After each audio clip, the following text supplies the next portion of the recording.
This could be good for me.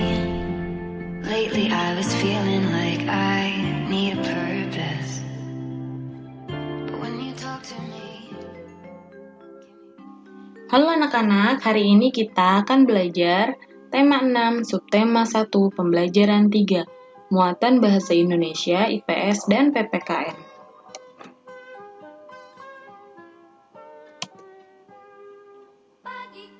Raya dan Ipung sedang membaca buku tentang manfaat energi panas matahari bagi manusia. Manusia memanfaatkan panas matahari antara lain untuk bertani, menjemur gabah, berkebun, membuat garam, dan mengeringkan ikan asin. Panas matahari sangat bermanfaat bagi kehidupan manusia.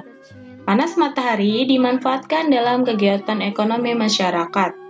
Coba kalian amati kegiatan ekonomi masyarakat di lingkungan tempat tinggalmu. Nah, ini adalah gambar dua orang yang sedang menjemur gabah.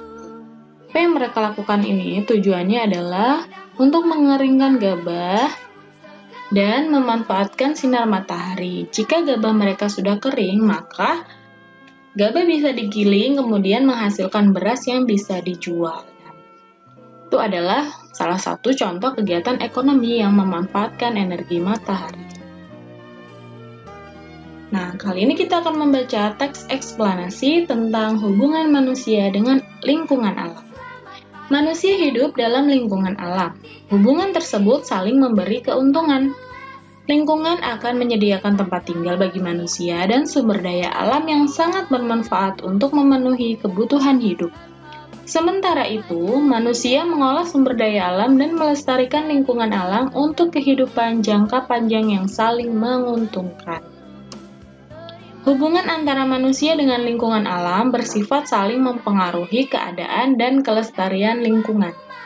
Jika manusia mengolah dan mengambil sumber daya alam dengan tidak bijaksana, maka lingkungan akan rusak. Lingkungan yang rusak sudah pasti akan berdampak buruk terhadap kehidupan manusia. Oleh karena itu, kegiatan manusia dalam mengolah lingkungan alam harus memperhatikan kelestarian lingkungan. Ada dua jenis interaksi manusia dengan alam, yaitu interaksi yang menyesuaikan diri dengan alam dan interaksi yang mendominasi alam. Nah, apa sih kedua interaksi tersebut? Interaksi manusia yang menyesuaikan diri dengan alam, contohnya adalah hidup dekat dengan sumber makanannya. Contohnya manusia menyesuaikan waktu tanam dengan musim penghujan. Waktu untuk berlayar menyesuaikan dengan keadaan cuaca dan menghindari tinggal di daerah rawan bencana alam. Nah, dari situ manusia itu menyesuaikan diri. Jadi, menyesuaikan tempat tinggal dan sumber daya alam yang ada di sekitarnya. Kemudian, interaksi yang kedua yaitu interaksi manusia yang mendominasi alam. Merupakan usaha manusia untuk mengubah alam sehingga sesuai dengan yang dikehendaki. Dengan menggunakan ilmu pengetahuan dan teknologi yang dimiliki, manusia mengubah alam sehingga dapat mengolah sumber daya alam. Contohnya, manusia berupaya memodifikasi cuaca dengan mengembangkan teknologi hujan buatan. Jadi, ketika ada musim kemarau yang berkepanjangan, maka manusia tidak akan bingung untuk mengairi aliran sawahnya. Nah, mereka ini dengan kemampuan teknologinya, mereka bisa mendominasi alam dengan cara membuat hujan buatan. Itu adalah dua kelompok interaksi manusia dengan lingkungan alam, ya. Nah, setelah kalian membaca teks yang sebelumnya, kalian jawab pertanyaan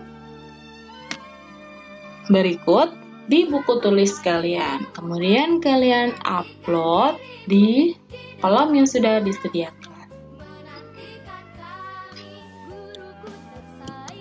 Selanjutnya, kita akan mengamati.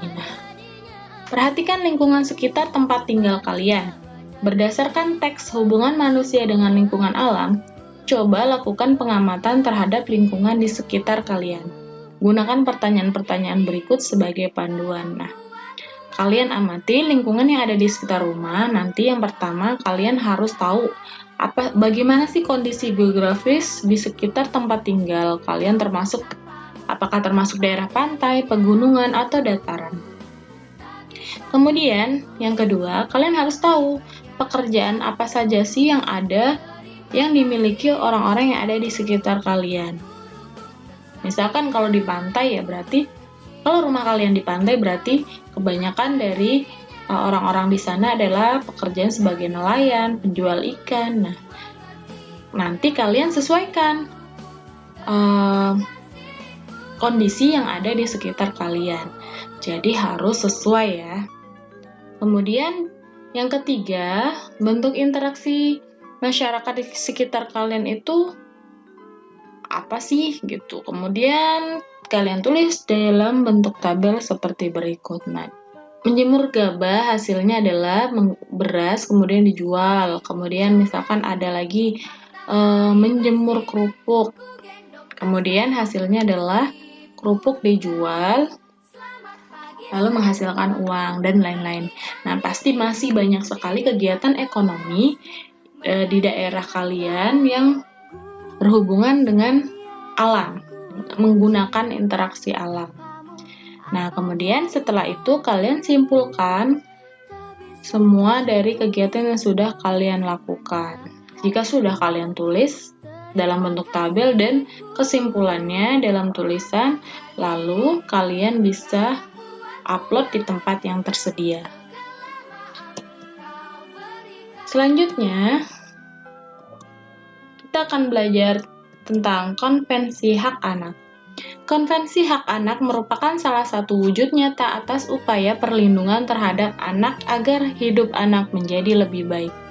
Konvensi Hak Anak merupakan sebuah perjanjian yang mengikat, yang artinya ketika disepakati oleh negara, maka negara tersebut terikat pada janji-janji yang ada di dalamnya dan negara wajib melaksanakannya.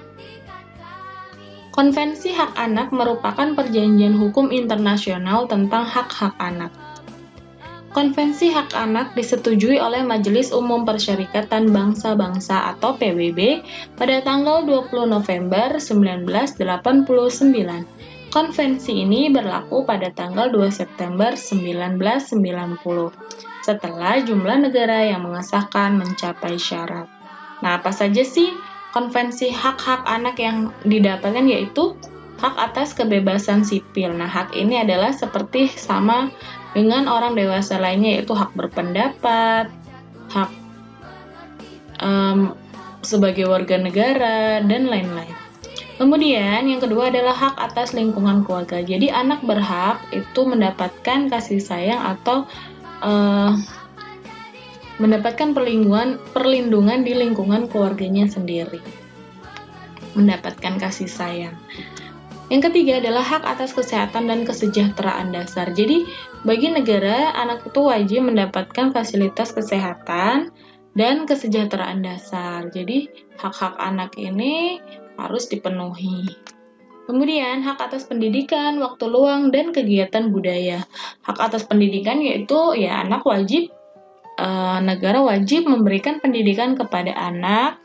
Kemudian, waktu luang yaitu anak harus istirahat, kemudian rekreasi, refreshing, kemudian mengikuti kegiatan budaya seperti di sanggar dan lain-lain.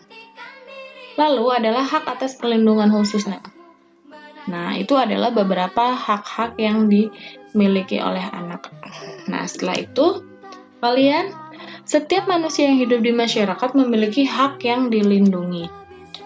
Undang-undang, salah satu hak itu adalah mendapatkan pendidikan yang layak. Apakah makna dari hak tersebut? Kita adalah warga negara Indonesia. Kalian yang lahir dan besar di Indonesia memiliki hak sebagai warga negara Indonesia. Sebagai seorang siswa, kalian juga memiliki hak-hak yang harus kalian ketahui. Apa saja sih hak-hak kalian sebagai siswa? Nah, berdasarkan bacaan di atas, lakukan langkah-langkah berikut. Nah, ini adalah beberapa tugas yang harus kalian kerjakan di buku tulis ya, yaitu menulis beberapa kata sulit yang belum kalian pahami, lalu cari makna dari tiap kata tersebut, kemudian tulislah daftar hak anak yang kalian dapatkan dari bacaan, lalu catat daftar tersebut di buku tugas. Kemudian, Dari daftar yang kalian buat, tulislah hak-hak yang sudah kalian dapatkan. Bagaimana pendapat kalian mengenai hak-hak tersebut? Jadi kalian utarakan pendapat kalian ya. Anak-anak, cukup sekian pembelajaran kali ini. Sampai jumpa di pembelajaran selanjutnya.